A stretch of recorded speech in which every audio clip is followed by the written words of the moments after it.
এখন আপনাদের সামনে বক্তব্য রাখবেন আমাদের পার্টির কেন্দ্রীয় কমিটির সদস্য কমরেড সুজন চক্রবর্তী।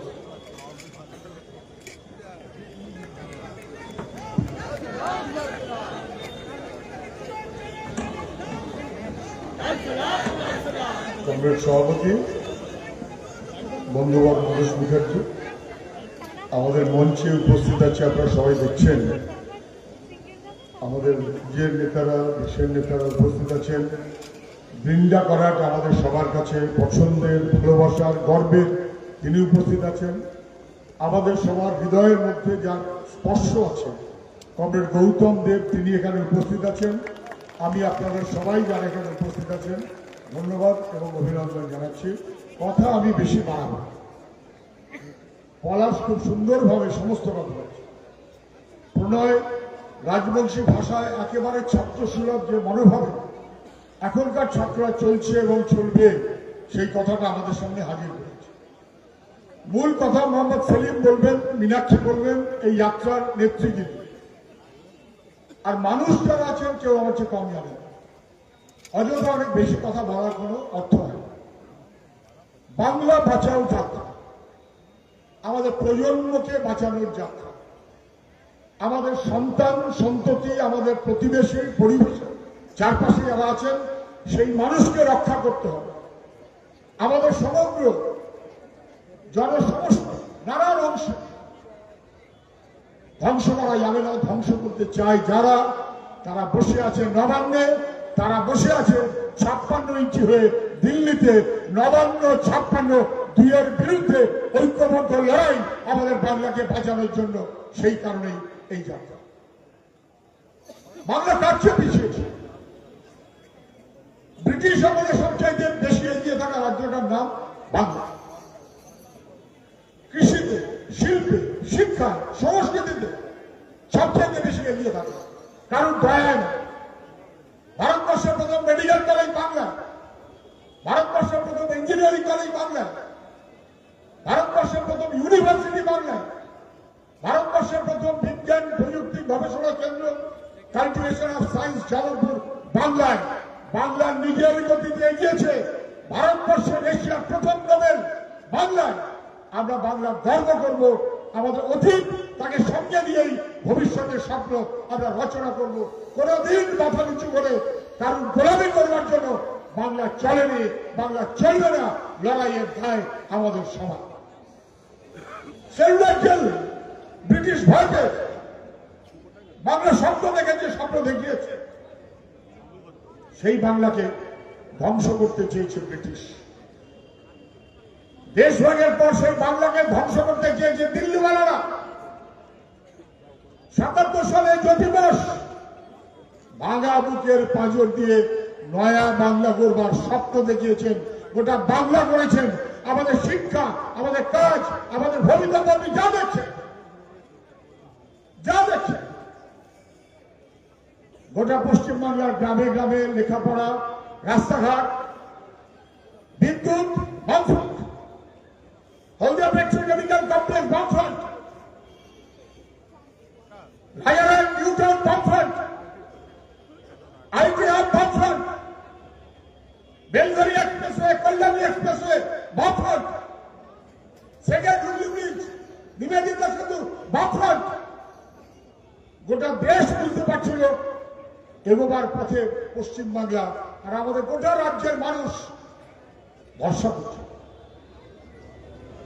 যারা ভেবেছিলেন ভালো হবে বলছে তৃণমূল আসবে, তারা এখন বুঝতে পারছেন তারা ঠকে গেছেন, ঠকে গেছেন। যারা মনে করছেন বা যাদের মনে করানো হচ্ছে তৃণমূল না, ঠেকাতে বিজেপি, ডবল ঠকার দিকে যদি যাই আমাদের সর্বনাশ আরো বেশি হবে। তা আমরা করতে পারি না। বাংলাকে আমাদের বাঁচাতে হবে। কি চললো গত 10, 11, 12, 13, 14, 15 বছর? শিক্ষা ধ্বংস। ছেলে মেয়েদের কাজ ভাড়াটা বেড়ে যাচ্ছে। লেখাপড়া করা ছেলে মেয়ে পরিযায়ী শ্রমিক।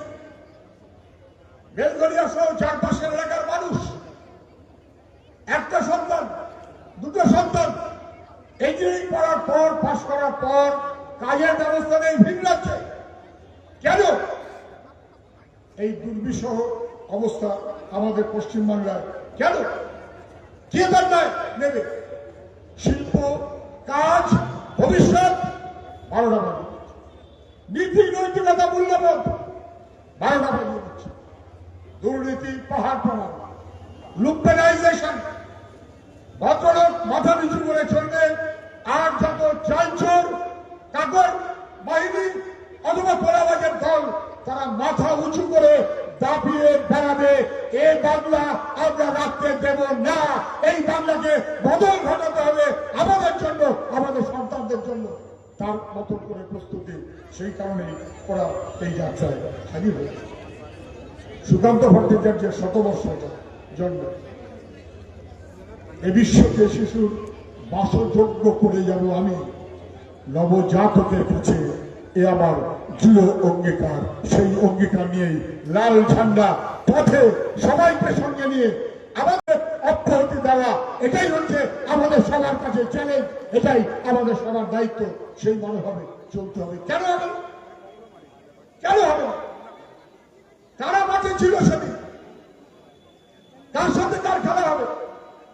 ডায়মন্ড হারবার এবং Mohun Bagan. Diamond Harbour 4th division football খেলেছে না, 3rd division, 2nd division, 1st division না, একেবারে সামনে চলে আসবে। কেন? পিসির ভাইপো ইস্টবেঙ্গল, মোহনবাগান, মোহামেডান বাপ একেবারে তৃণমূলী ব্যবস্থাপনায় ডায়মন্ড হারবার বনাম মোহনবাগান, এটা সমস্ত খেলোয়াড়ি মনোভাবের মানুষ তাদেরকে লজ্জিত করেছে, তাদেরকে বিব্রত করেছে। আর তার ফল আমরা সবাই দেখেছি। বিশ্ব বাংলাকে বিশ্বের কাছে কালিমালিপ্ত করেছে পশ্চিমবাংলার নবান্নের সরকার। তার বিরুদ্ধে রুখে দাঁড়ানোর কোনো বিকল্প আমাদের কাছে নেই। আমি কথা বলবো না, এসআইআর এর তালিকা খসড়া কালকে বেরিয়েছে, পলাশ করেছে। আন্ডারবিল কত? 4%। মুসলিম ডমিনেটেড এলাকাতে সব আন্ডার হয়ে যাবে, বেরিয়ে চলে যাবে। কে বলেছিলেন? 1,20,00,000 রোহিঙ্গা, 1,20,00,000 বাংলাদেশি মুসলমান। আমি জানতে চাই, তালিকা যে বেরিয়েছে তাতে বিদেশি অথবা বাংলাদেশি মুসলমান বলে কজনের নাম বাদ গেছে? মানুষকে প্রতারিত করেছে, মুসলমান বিরোধী মনোভাব তৈরি করেছে। কিন্তু তারপর তার সঙ্গে এসআইআর এর মিল হল না। শুভেন্দু অধিকারী এবং বিজেপি নেতাদের হাঁটু গেড়ে ক্ষমা চাইতে হবে। আমাদের এখানকার সমগ্র এলাকার মানুষ, মুসলমান সমাজের মানুষ, তার কাছে ক্ষমা চাইতে হবে। তাদেরকে কেন বাংলাদেশি বলে চিহ্নিত করা হয়েছে? দাবি যখন কারণ তো আমাদের নেই। আর উল্টো দিকে মথুরা সমাজের মানুষ, তাদের নাম বাদ গেছে অ্যাভারেজ 9% বেশি, অ্যাভারেজ 9% বেশি। তারা কারা? বাংলা ভাষা, মথুরা সম্প্রদায়ের, হিন্দু সমাজের একটা অংশ বাংলা থেকে এসেছে। সরকার বলেছিল 2024 পর্যন্ত যারা অন্য দেশ থেকে আসবে তারা এদেশে থাকতে পারবে, অ্যালাউড। 2025 আইন করেছে, মানে বিধি করেছে। 2019 আইন করেছে 14 ডিসেম্বর পর্যন্ত যারা আসবে তারা সবাই নাগরিকত্ব পাবে। নাগরিকত্বের গাজর ঝুলিয়েছ, আর এসআইআর এর নাম বাদ গেল মতুয়াদের। যারা ওপার বাংলার মানুষ মুখ্যত, যারা গরিব মানুষ মুখ্যত। আমরা এটাই বলেছিলাম, নাগরিকত্বের ভিত্তি যদি কাগজ হয়, যার পয়সা কম, তার কাগজ কম, বিপদে পড়বে আনডকুমেন্টেড গরিব মানুষ, মতুয়া আর মতুয়া, সেই মানুষগুলোকে বিপদে ফেলা হচ্ছে। গরিব মানুষকে বিপদে ফেলে দেশ কখনো এগোতে পারে না। কে দেয় না? একা বিজেপি, তৃণমূল নেবে না। 2003 সালে আমাদের সবাই জানা আছে। তার আগে থেকে অনুপ্রবেশ বিদেশি চেঁচাচ্ছিলেন মমতা ব্যানার্জি। 2003 সালে নাগরিকত্ব আইন হল সবচাইতে বিপজ্জনক আইন। 2005 সালে কাগজ ছুঁড়ে পারলেন ডেপুটি স্পিকারের মুখে মমতা ব্যানার্জি। বাংলার মানুষকে অনুপ্রবেশকারী, উদ্বাস্তু মানুষকে অনুপ্রবেশকারী বিদেশি বলে তিনি দাগিয়ে দিয়েছিলেন। উদ্বাস্তু মানুষের কাছে ভোট চাইবার অধিকার তার নেই, অধিকার তার থাকতে পারে না। আমরা আপনাদের সামনে স্পষ্টত বলতে চাই, গরিব মানুষ 10, 20, 25, 30 বছর ধরে এই বাংলায় আছেন, মধুয়া হোক, উদ্বাস্তু হোক অথবা আনডকুমেন্টেড হোক, তাদের নাম কেটে দেওয়ার চেষ্টা বিজেপি তৃণমূল মিলিয়ে করতে পারে। আমরা চ্যালেঞ্জ নিচ্ছি, আমরা সে নাম কাটতে দেব না। রাস্তার লড়াইতে থাকবো, প্রয়োজনে কোর্টে যাব, প্রয়োজনে আইনের সাহায্য নেব। দেখা যাক কার কত তেজ আমাদের মানুষগুলোকে বিপদে ফেলা যাবে না।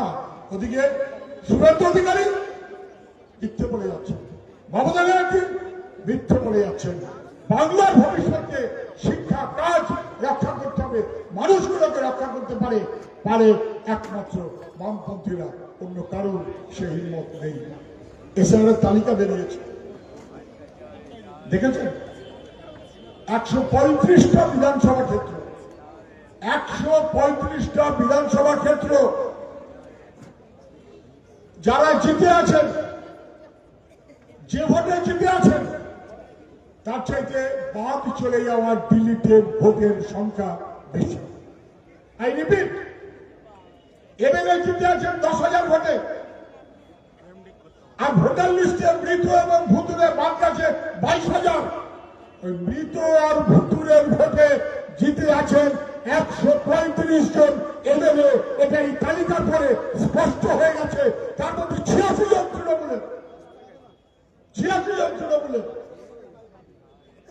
আপনার এখানকার যিনি এমএলএ ভুতুরে ভোটে জিতে আছেন, পাশের পানিহাটির এমএলএ ভুতুরে ভোটে জিতে আছেন, আরেকটা এগিয়ে যান মন্ত্রী উত্তর দমদম ভুতুরে ভোটে এগিয়ে আছেন, জিতে আছেন। মৃত ভুতুরে ভোট বাদ দিলে তারা জিততেন না, তারা বেআইনি ভাবে আছেন। ভবানীপুর আসন ছেড়ে জিতে এসেছেন খন্ডায়, তিনি খন্ডায় ভুতুরে ভোটে জিতে আছেন। নন্দীগ্রামে মুখ্যমন্ত্রীকে হারিয়েছেন তিনি, ভুতুরে ভোটে জিতে আছেন। ভবানীপুরের মুখ্যমন্ত্রী মৃত আর ভুতুরে ভোটে জিতে আছেন। তাদের বাংলাকে বাঁচাবে বাংলার মানুষ, আর তার সবচাইতে বড় শক্তি হবে আমাদের লাল ঝান্ডা। এই লাল ঝান্ডাটাই মানুষের ঐক্যের এগিয়ে চলার স্বপ্নের প্রতীক হবে। সবাইকে অভিনন্দন জানাই। আমার কথা শেষ করছি। ইনকিলাব জিন্দাবাদ।